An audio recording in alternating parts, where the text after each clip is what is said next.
So at this point, I now have information and I'm ready to start using it and typing my paper. So let's say I have went through and I found right here that we're still on Marie Curie. I found it at the Nobel Prize. Marie Curie was born in Warsaw on November 7th, 1867, the daughter of a secondary school teacher. So let's say I want to use that information in my paper.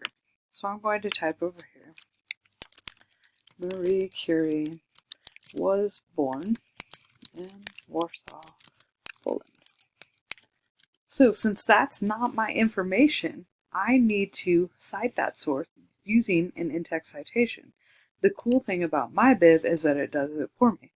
So my next step is to type in mybib.com. So mybib.com. And so you might want to create an account, all right? And our first step is we want to change this. It's going to come up at MLA. We want it to be APA format. And once we have, since we got that information here, we're going to copy that website by hitting Command-C. Then we're going to create a citation, and it's a website, so we're going to hit Command-V, and that pastes it there. We're going to hit search.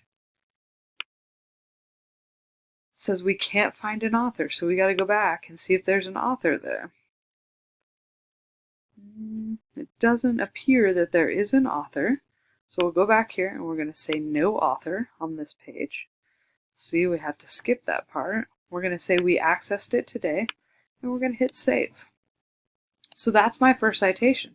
The cool thing about Mybib is that at this point it also gives us the ability to do in-text citations. Oops, didn't mean to re-click on that. Right here, if I hit copy in-text citation, it's now copied and I can now paste that in my paper by hitting Command-V. So now I'm good. So if I go through, I find another source. Here's some more information on Marie Curie. I'm going to use this one as well. This is from Britannica. I'm going to hit Command-C and copy it. And I'm going to put it, hit the button Create Citation, Command-V, hit Search, click on this. This is the one we want. Alright, it's creating it. We're good to go. So we hit save. Now we have two sources, which is what we want. We can also use this button here to copy in-text citations for when we use it. But now let's say I'm done writing my paper. I've got everything I want. I've got my page here. And now I'm ready for my references. At this point, I can pull this from right here, clicking Download Bibliography. And there's my reference page.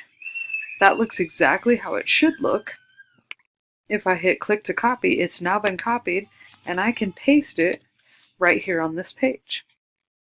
For some reason, it doesn't copy very well when we take it to Google Docs, but all we have to do to fix this is we need a hanging indent, so we drag this top bar back over to the beginning of each one, and now we have our hanging indent.